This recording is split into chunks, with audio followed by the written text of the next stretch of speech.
Welcome to Enneagram Conversations with Renee Siegel. Maybe you know your Enneagram type, but what's next? Renee uses the Enneagram in conjunction with self-awareness practices to help people better understand the patterns of their type, including patterns of thinking, emotions, and behaviors. The show is highly interactive. Listen or call in to find out how to identify your type, and for those who do know their type, what can you do next to open yourself up to a greater capacity for personal transformation? We all have great strengths, sitting alongside areas that we need to strengthen. It starts with noticing your patterns. You'll begin to discern whether you need to step in and take action, or just sit back and observe. Learn how to dance between observation and participation, and watch yourself transform. Enneagram Conversations starts now.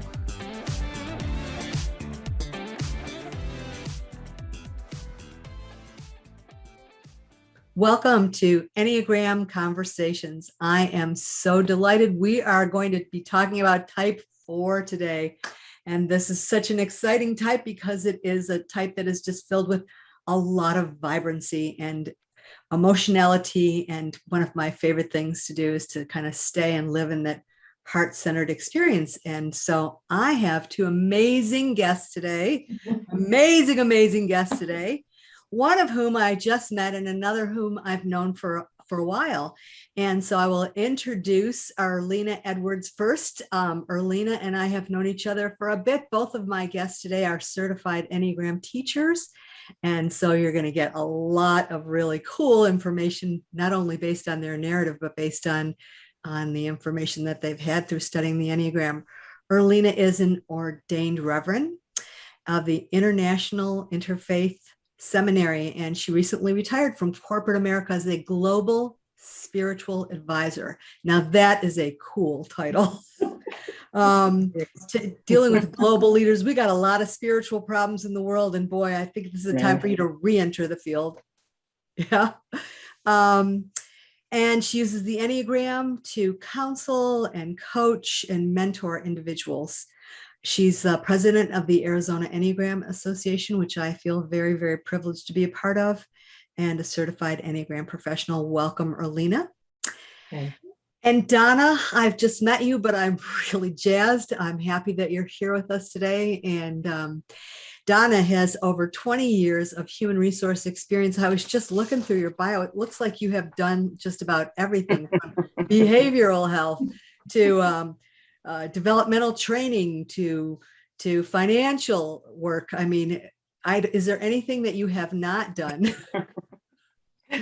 Well, as long as you're dealing with people, it doesn't matter what the industry is. Yeah. I'm always dealing with and working with people. And the Enneagram is such an incredible tool to have when you're dealing with all of these kinds of things. Donna, also a certified Enneagram professional, and both Erlina and Donna are working with diversity, equity, and action issues, which I'm so grateful to at least be a part of those conversations. So welcome. And before we waste any more time, I would love for you guys to tell our listeners and our viewers a little bit about how you became acquainted with the Enneagram and what it meant in your life. Because I think, many people hear that word, and 10 years later come back to that. Many people grab onto it and say, I can't get enough. What was your experience like? Yeah. Go ahead. Sure, I'll go. So I became acquainted with the Enneagram in the late 90s through Helen Palmer. So I've known Helen Palmer's work for a long time. I took my initial certification with their school in 2000. And I came to the Enneagram because I was having a lot of personal problems, relationship problems. And I was struggling a little bit to understand my two daughters, which are both 9s, and I'm a type 4. And the Enneagram continued to serve in helping me to understand personality differences and to stop using my lens and the way I saw the world as the gospel, and that was just completely confusing to me. So I think I'll end it on that part. It was just, I call the Enneagram the tool that keeps giving. Mm-hmm. Yeah. I actually chanced upon a book in the probably mid-90s off of a sale rack in Barnes and Noble, and it was actually called Getting Your Boss's Number.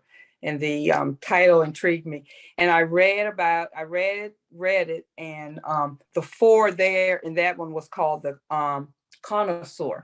And I did relate to it. I didn't really get into it in depth, but it introduced me to it. So I knew the different basic 9 types. And it wasn't until probably 2014, 15, I actually met Dr. Deborah Eggerton, who actually came to consult with where I worked at the city of Richmond, and then totally, really just and went head first. It was almost like, my goodness, I'm not crazy. I'm a 4. And so it really was eye-opening for me to understand some things about me and the people in my family and the people that I work with. It really set, it was like I used to ask the questions like, what's wrong with me, or what's wrong with them? And I realized there's nothing. It's just we have different motivations. So and then I was into it head first. I mean, I went in all in at that point. Mm-hmm. Yeah, both of your stories are cool because they kind of demonstrate what I was talking about a minute ago. It's like you can be introduced to it, hear the word, then set it aside, and then come back to it. Mm-hmm. You can hear the word, and I know, it's just such a cool thing when you bite it off and you really open it up, and Yeah. It is the gift that keeps giving, and it does help you understand that not everybody sees the world the same way, and it's not that there's something wrong with any of us. It's really that we have these worldviews. So, what do you think is important about speaking from your type? I mean, I have been a therapist for a gazillion years, and I talk to people all the time about personalities and different this, that, or the other. But, one of the things that I've loved about being trained in the narrative tradition, similar to Erlina, and I don't know what your training has been like, is actually, Donna, is actually listening to someone talk about their type that is that type. I mean, I can academically give you tons of information about what a 4 is, but there's something that there are nuggets, they're really special nuggets about speaking about your type when you are that type. Can you talk a little bit about that? I would like to share an experience that I just had. There's a psychoanalyst from New York, and I can't remember his name. I could probably Google it right quick, but he's a 40-year-old white male, and he's a 4, and he's also a sexual 4 like me. He's a 4 wing 5, but a 4 wing 3, but I'm a 4 wing 5, but we both are sexual. And when he talked, it was like he was the first person ever to talk about the way I felt and the way I saw things. And we laughed because we both said, he has a 60-year-old Black woman in him, and I have a 40-year-old white man in me. And it was just what he said. Nobody had ever spoke the way that he did. We were so similar that it was just amazing. Yeah. Before we go on, some of our listeners may not have a clue when you say sexual for what that means. So just because, I mean, are you sexual? We all are sexual, right? Yeah, right. So give a little context. 1-to-1 is another way of referring to it. Basically, that is a subtype. Every type has the 3 subtypes. The 1-to-1 sexual subtype, we are all into pairing, and he really explained it and hit home to me. We are all about pairing with everything. Like when we go to a party, we're looking for the most interesting person in the room. We're not concerned about the whole group. We're not necessarily right away concerned about where the food and bathroom is. We're looking for that interesting person who can hold our attention. So that's the sexual 1-to-1 subtype. Yeah. Different from the social and the self-preservation Yes. subtype, whose focus of attention might go somewhere else, like who's got the power in the room, Right. or where the bathroom, like you said, how do I get out of here? Right. But I think one thing that Donna is calling out that I think I just want to put on the table immediately about the Enneagram is that it's a universal tool. It takes this concept of isms, racism, sexism, all of these things disappear, and we go to a higher state of understanding and being able to reason and being able to be in community and be with each other by using this specific tool. Yes. And that's why she's talking about being a 60-year-old Black woman talking to a 40-year-old white guy, and they're able to kind of get on the same resonance, the same kind of vibration, that same area of being able to kind of connect. And I will tell you that just to talk generally speaking about a type 4, I think type 4s are, I say that they're very much into aesthetics. They're into the arts. They're highly creative. They can be seen as having a lot of depth. And most recently in Dan Siegel's work, who is a psychiatrist who's doing work, he talked about the fact that the hard types, specifically the 2s and the 4, their mirror neurons are higher, meaning that we have higher capacity for empathy. We can be in very difficult situations and hold the space for very difficult situations to be processed because of the way that we're wired. So. Yeah. I want to just briefly go back to this whole thing about the differences between cultures and race and all of that for just a minute. When I certified a while back, there were 43 people in my certification from 34 countries, 43 from 34 countries.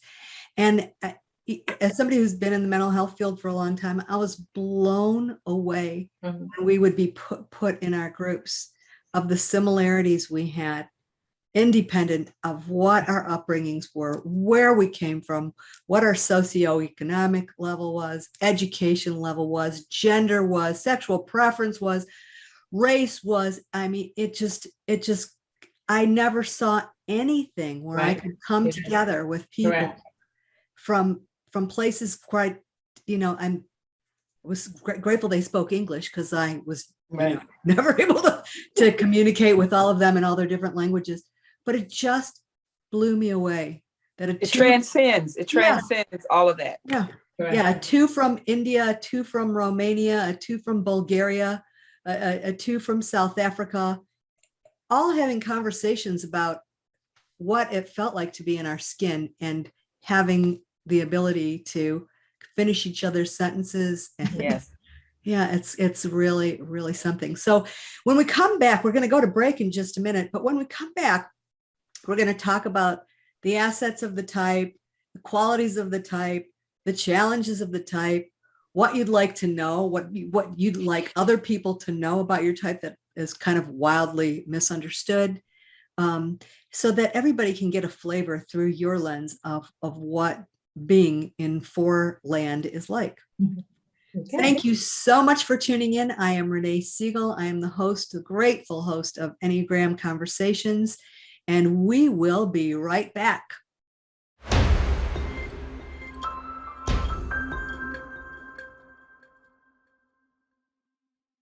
Welcome back to Enneagram Conversations, where I am so grateful to have Erlina Edwards and Donna Osmond with me today to talk about what it is like to be a type 4.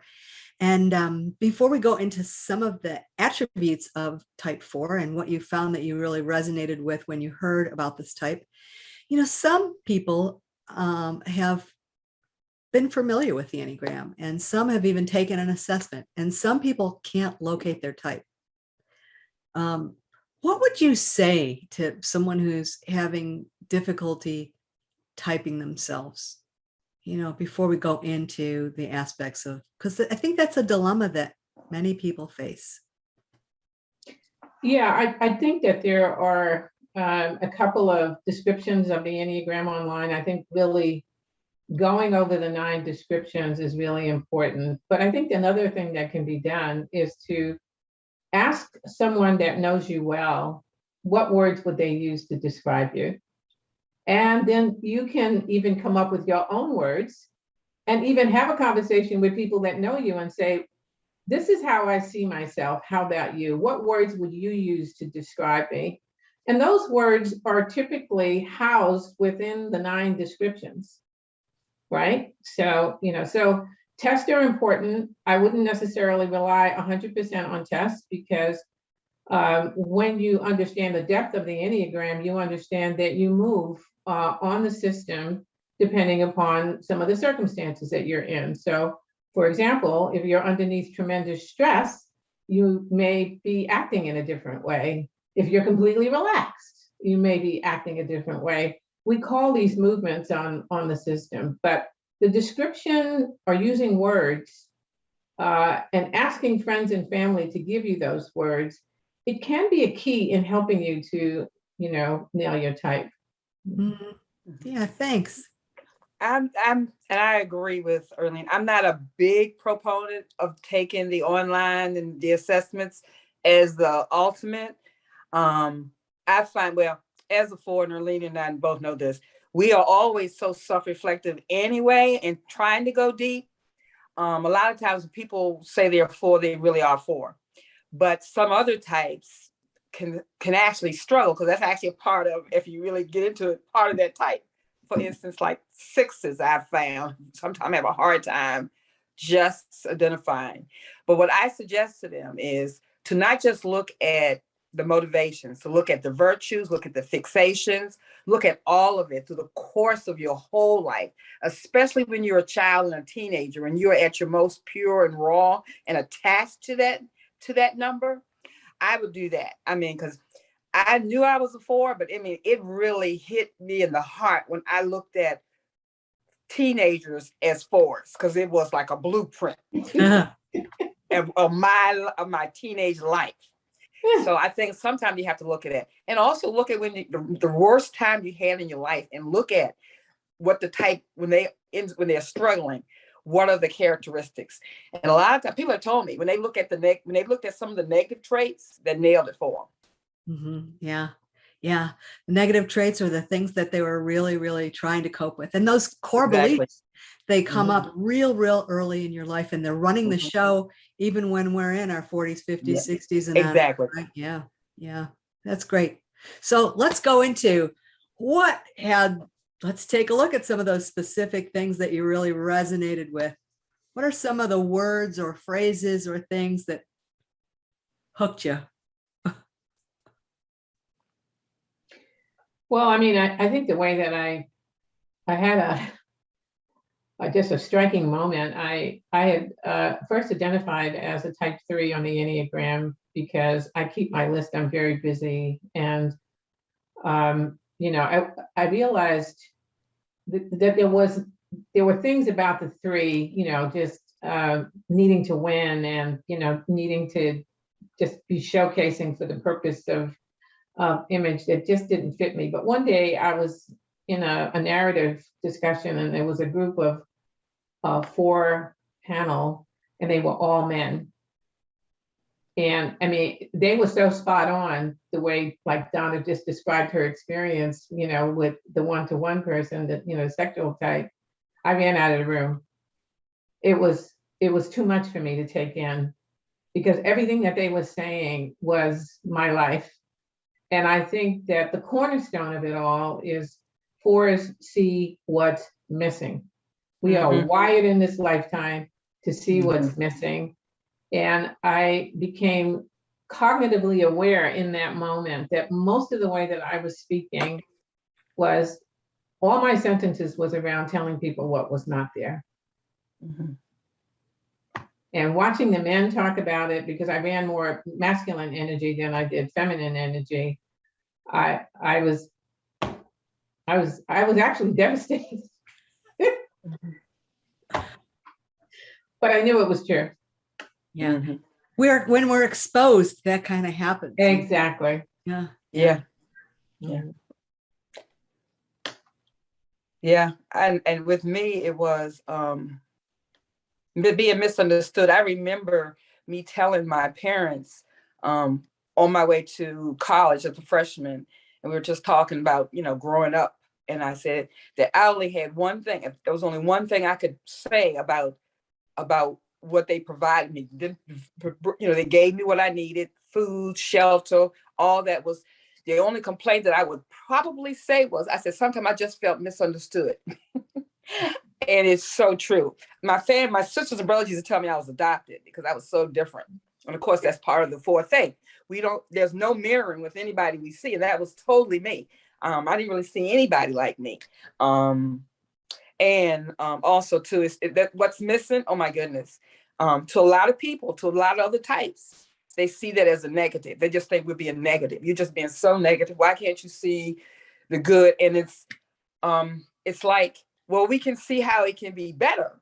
So is that really negative? It's almost like, I think it was Churchill who said, a pessimist is somebody who sees danger and opportunities and doesn't want to try anything new. But the optimist sees the potential.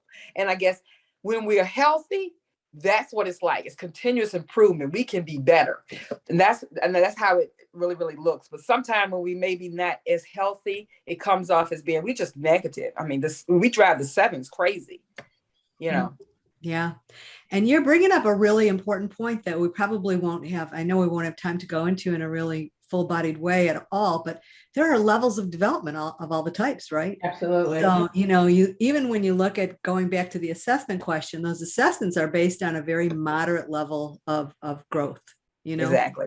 Yeah. And so if you've been a person who's been committed to personal growth and development your entire life, and you take one of these assessments and you read what that average level is, you could really miss out on finding your type, just as you can see that the ability to access gratitude and still see what's missing, the appreciation for something that could even be better than it is, or the potential of what's available is another aspect of a higher level of growth and development. Yeah, I think you're calling out something that's really kind of important about these kind of levels of development. And this goes back to my point about it's the system that keeps on giving. I just finished the AEA 5-day intensive retreat. And I was, spellbound by some of the nuggets that I walked away with. And I do think that people should understand that when you're on the unhealthy part of the spectrum, you're more into really psychological issues that really need to kind of get addressed. And, when you have therapists like yourself who are skilled in the Enneagram, this is a gift because they're really able to help you understand the lower aspects, the mid development, and then also the upper development of the types. And that's the beauty of the system.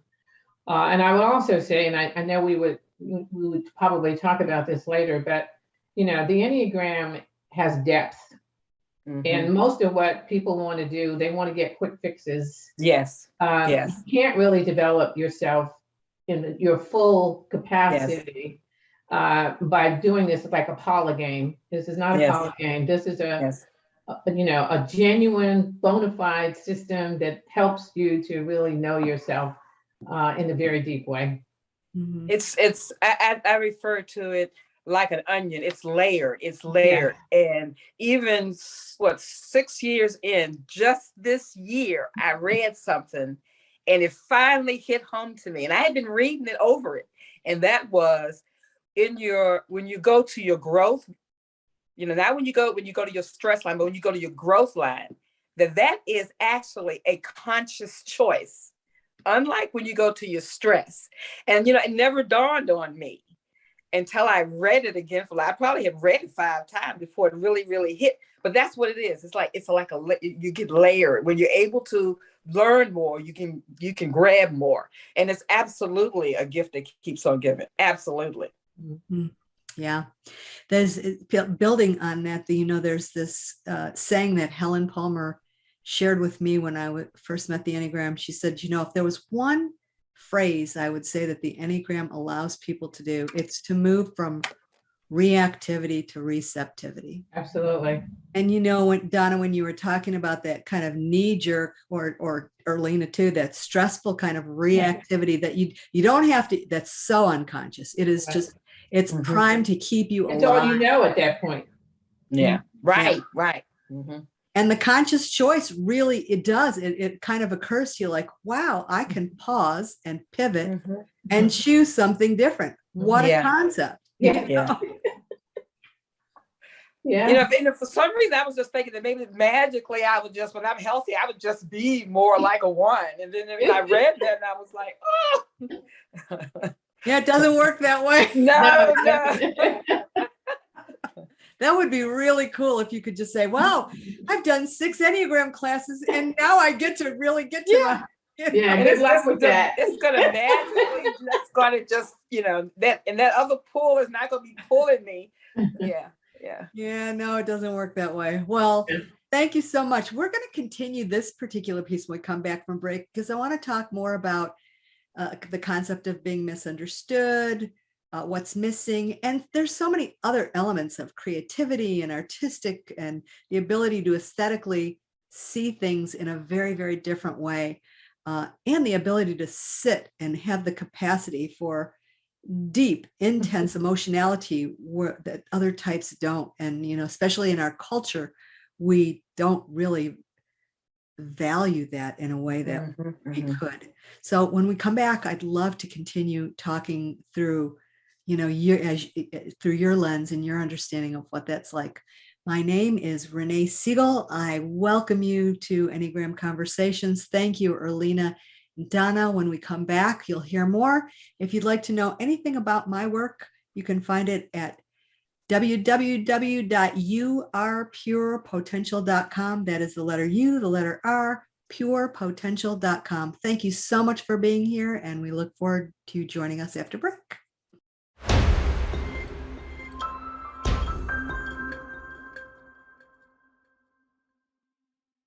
Welcome back. Welcome back. So I would like to just turn it over to you ladies to talk a little bit more about some of these characteristics of being a 4. Unpack it for our listeners. I'll start. One of the things with 4 is envy. Now, it shows up different in the different 4s. With me, it never showed up as, why can't I be as good as so-and-so, or I'm defective and they're perfect. To me, it comes off as, I'm just as good as you are. Why are you getting all of that attention and accolades? And, who says you got to be blonde and blue-eyed to be the standard of beauty? I'm not. I'm beautiful. So it became a thing of competition. And then that goes with the one-to-one in the sexual of, okay, I'm gonna one up you. You think you all that? No. And that's how envy, especially when I'm unhealthy and I'm not conscious of it, shows up. And especially when I was a teenager. Mm-hmm. It's a breeding ground when you're a teenager, isn't it? Oh my goodness. It was a lot to be envy, it was a lot to envy. And to, I don't know. It's funny. I was told I was angry. And that's one of the things that I think it was Ginger who talked about how that's what people don't realize about the 4 sometimes. We have this anger because we don't think we will be understood and that our needs won't be met. And it's an anger deep down inside. And, you have to recognize, just like anything else, you have to recognize it, and where that's coming from. Yeah. So the Enneagram really helped me with that. Yeah, because 4s can look like 8s. Oh, absolutely. Yeah. And, I've been accused of, people are saying, no, you're not a 4, you're an 8. Oh my goodness. No, I'm not. You're just saying that right now because I'm in your face. Yeah. And it's funny because it's 4s who are, it's been said that 4s who are one-to-one sexual can be very ruthless, almost as ruthless as an 8 self-press. In other words, but this is my take on this, 8 self-press, they could kill you. Self-press 4, we'll cut you. You almost wish you had died because we'll go right for the heart. Yeah. We'll gut you like a fish. 4, 6s, and 8s are part of what's called a reactivity triad. Yes. We're not going to talk too much about it, but there is this forward energy that feels like a combustion has just opened up. So, yeah. Yeah, and you keep talking about, the richness of the system, right? I mean, as I said, we can be extremely empathetic I do think, kind of going back to the way Donna was also describing, the what's missing can create a feeling of what we call melancholy. She talked about the envy, which is the passion of the type, meaning that is the emotional resonance of a type 4. But when you look at the mental fixation of a type 4, and remember, emotions and the mentals are like going on all of the time in the body. So that's how we study kind of like the Enneagram. But that melancholy has I was describing it today to someone. It's imagine putting on a heavy blanket that just kind of weighs you down. It has like a feeling to it. And so as a result of that, it makes you feel sad or melancholy. And because we have this depth of empath, we are most likely to be the ones that are connected to the suffering of the world. And we have to figure out how to develop ourselves and to keep that melancholy, at play. Otherwise, it can really be very debilitating to a 4. Yes. And so when we were talking about the levels of development, part of what we're taking ourselves through is to leave the realm of constantly being overtaken by that sense of melancholy, and so that we can be out of that reactivity and, and then be more available to be receptive to curiosity, creativity, and being able to take advantage of the fullness of life as opposed to being, taken down by the heaviness. Right. Yeah, the Enneagram really allows us a way to look at personality that really identifies us, not as our strategies. We are these spiritual beings. You hear often, spiritual being having a human experience. Well, that's a nice phrase, but the Enneagram really unpacks that, in that it really is talking about personality being developed as a strategy to manage your life. It's not who you are. Right. And so when we look at these capacities that we have in terms of our thoughts and our head center and our emotions in our heart center and our reactions or our behaviors in our belly center, and start to really look at all of those things, we really grow a great appreciation of the fact that personality isn't just, at least what I learned early back in my master's program. These are the characteristics, and they have these adjectives that describe who you are. My personality is my bodily reaction, my behavior. It's how my heart is open or closed, and how engaged I am or not, and what's happening with my thoughts, monkey mind or otherwise, all of that. And that's still not who I am. Right. That's correct. Yeah. Yeah, and I think the other thing to kind of call out is that these type structures, or what we call these personality types, they are what creates within us a feeling of separation. And we know that there is no separation. We know that from a scientific point of view. We know that from a spiritual point of view. And so part of what I'm always asking my clients to do is to say, let's pay attention to how you disconnect. And it's usually, directly correlated to the type structure of the way that the person is functioning. Great question. Yeah. Let's pay attention to how you disconnect. Yeah. So let's flip it. What do you love about being a 4?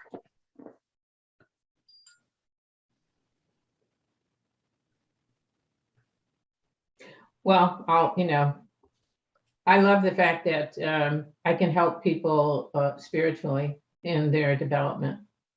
The Enneagram, I use spiritual direction because I'm a spiritual director along with the Enneagram. Human development for me is everything. We are in a crisis. We need all teachers on the playing field. And being a type 4 and having that empathy and being able to kind of go deep and being able to kind of get people to see is just magical to me. The other thing too is that I live in a museum. I live with a type 5, and we love art and we love beauty. The aesthetics are so important to us. So I go around making certain that everything just has a presence, because I do believe that the God, creator, the cosmos, whatever you want to call it, intended for us to be in beauty, goodness, and truth. And so the 4s preserve the beauty in this world. So love it. Love it. And beauty being described as an attribute that is really not a superficial attribute, like Right, you described right. beauty. Yeah, that it's not even in that realm that I'm even talking about it. No. Yeah, Mhm. I'm talking about what takes your breath away, what creates awe in your life when you I was going to say, oh, this you're a exactly. new grandmother, when you hold that grandson and you look at the beauty and the perfection of life. Yeah, that's what I'm talking Mhm. Yeah. about. Well, I think I enjoy about being four, especially as I've matured and try to stay in the healthy realm. Is that we accept people. It's not like a judgment. So okay, you're a 9, and you don't want your peace disturbed, and I get that, and we get other types, and it's like a instant empathy, instant acceptance, and once we get into that place where we have let go of our ego self, the self that we have created, and we sort of kind of reach into that God-given essence of who we are. There is an acceptance with I think with fours, and no judgment. Mm-hmm. Mm. Lovely. So beautiful. I love that. Mm-hmm. And what can you say about the road to just making peace with self-regulation? Emotions are very interesting. They're so are thoughts, and so are behaviors, but emotions are categorically very different, because if you love an emotion, don't worry, you don't get to keep it. And if you don't like an emotion, don't worry, you don't get to keep it. It really shifts around a whole lot, much more so than a behavior does. Your behavior shifts and changes all day long. Your thoughts can flip from one thing to another, but they tend to kind of have some sort of patterns. But there's a roller coaster, or I don't even know if that's really a good description, but there's navigating the terrain of emotionality that fours have a deep capacity to handle in a very different way than other types.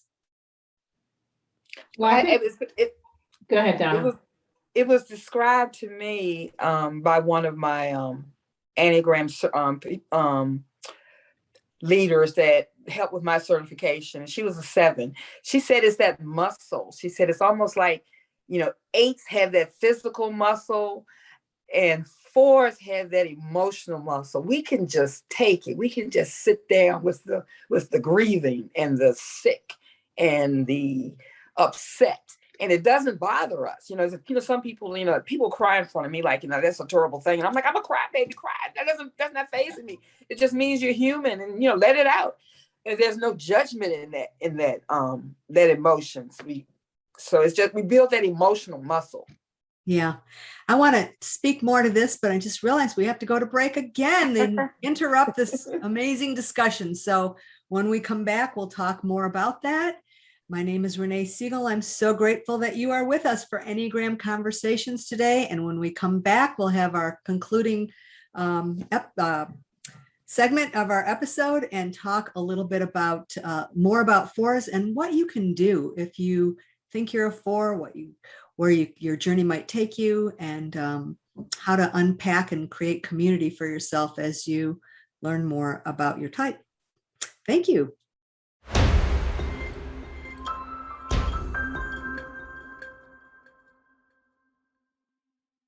So I know we have to tie things up. Welcome back to Enneagram Conversations, but I want to pick up where we left off with this emotional intensity, or the capacity to be emotional. In our culture here in the US, we value information that comes in through the head. We value facts, we value logic. A lot of Western cultures do. Mm-hmm. And, for a type 4, it's very unsettling, because there's a lot of access to information that's not coming in and logically making sense, or sitting in facts or strategies or planning. It's sitting in another place. Can you talk a little bit about what it's like to sit with heartfelt intelligence, or the emotional intelligence, the capacity to tolerate emotion, besides somebody coming into your office and crying, which is pretty good? Yeah, I mean, I think, I just want to like call out some other works. So for example, when I got into integral theory and I began to realize, even from a scientific standpoint of view, how all of science moved away from an internal experience. Psychologically, this notion of love or anything that had to do with which couldn't be seen or measured was completely eliminated from the spectrum of human development. And, and it caused, I think, irreparable harm to humankind. And I think that the fours, we know that, and we understand the importance of bringing this piece back into, the fullness of life. That how you love, how you care, your kindness, your empathy, your compassion, all of those things that are not necessarily measured through, the measurement of science, which is now coming on board now through neurosciences. They are vindicating the importance of what happened by all of that being dismantled. Well, fours understand that. That's the world in which they live in. And when they're healthy and when they're balanced, they are able to bring this work and this awareness to people that I think helps to accelerate them to understand themselves in a more deep and profound way. So,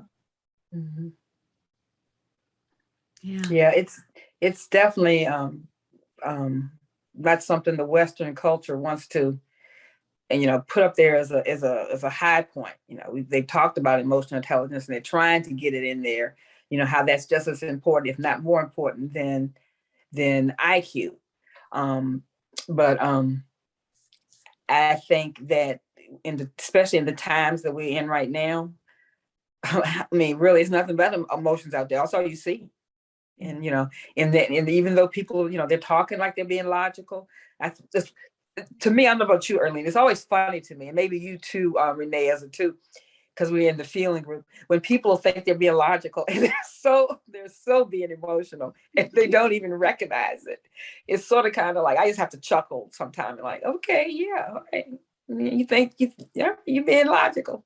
Right. But yeah, so let's put on the table here that we talk about the fact that we value 3 centers of intelligence. We understand that the mental world is critical, and we understand that the body has its own intelligence, and so does the emotions.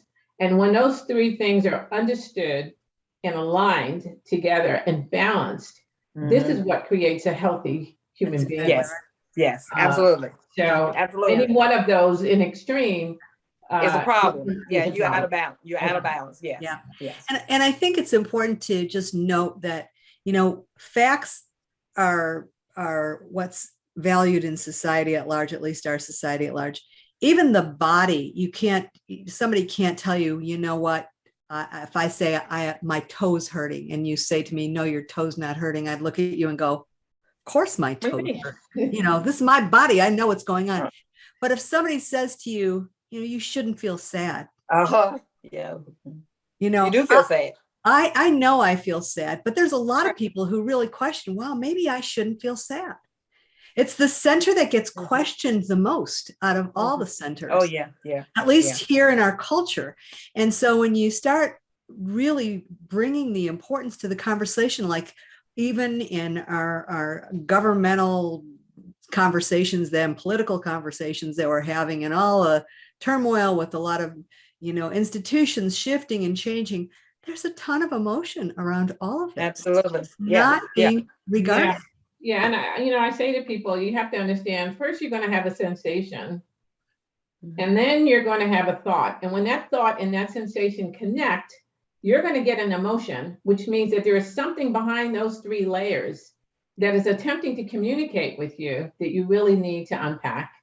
And so if you're feeling sad, there's a reason for it. There's some way in which you've concluded something, but it started way back.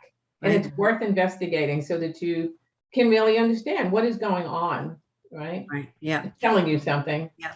Yeah. And you bring up the sensations. I just want to do a shout out to all of us who have grown up in the mental health field. And that is that until very recently, with the study of trauma, the body wasn't even considered part of our psychology. I'm so grateful, because in quantum physics, we know that physiologically our body gets information prior to anything else. All the indigenous peoples of the world knew that. That's correct. And so we're now understanding that that is the first place that information is delivered. Right. So yeah, and we're not talking about body types, but in our Western culture has moved us from that. It's moving us from that part of our body and knowing that, because like you said, the indigenous people, they just like the animals would, before a storm or whatever would do, people used to be able to do that as well. Yeah. Yeah. And now trauma treatment is bringing all of that. Yes, it is. Back to that. Yeah. Thank yes, goodness. It is. Another subject that I absolutely love to talk about, but not the topic of this podcast. So we have just a few minutes left, ladies. And what I'd love to do is for you to be able to share with our viewers and listeners, if they think that they might be a 4 or they are interested in the Enneagram, what you consider to be most valuable in people pursuing an Enneagram journey that has depth and meaning and is not just a peripheral academic understanding of type. Well, for me, I think Erlina alluded to it too, and you did too, it's a journey. It's not a fast fix. It's going deep. So it's going to take a lot of reflection. You might get to one point and have to stop and let your body and mind catch up. It's ongoing. It's like you said, it's a gift that keeps on giving, and you're going to learn more and more about yourself. And that's just part of the Enneagram. So it's never like you're going to arrive at a destination and just be there. Yeah. Thank you. Yeah. And, we talked a lot today about the value of type 4 and the challenges of type 4. And this is true of all of the types. They all have their gifts and they all have their challenges. Every great philosopher, every great religion has always said the same thing: know thyself. Yeah. And not on the surface level. If you're suffering or you're anxious or your relationships and things are just not working, it's because you have an opportunity to self-explore, to get to know yourself better, to come out of reactivity. And if you know a 4 that you're hearing about them through us, encourage them to learn more about a type 4, go out and see some of the information that's out there, and let them know that there is a development path that is available for all of us to live just meaningful, rich, dynamic, fun lives. Yeah.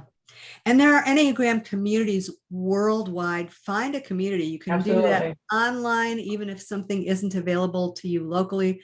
There are plenty of podcasts and available things online. In addition to all of that, we have created all of the types being interviewed. Please listen to the other types as well, and find a mentor and make this something that holds meaning in your life. Use the practices. There are plenty of books that describe practices that you can use for the Enneagram. So I'm going to give you one as we close. First, I'd like to thank my 2 lovely guests for being here. I can't tell you how rich the conversation feels to me. Thank you so much. But just soften and listen. So embracing all aspects of your type is just the beginning of your journey. Self-compassion is one of the core ingredients in softening your ego. Follow your breath. Claim your own inner peace and move forward with grounded presence. Thank you so much for joining us on Enneagram Conversations. Thank you. I appreciate you having us. Thank you. Okay. Thanks for listening to Enneagram Conversations. Renee is on a mission to guide people towards cultivating inner observation, which assists with self-awareness and expansion.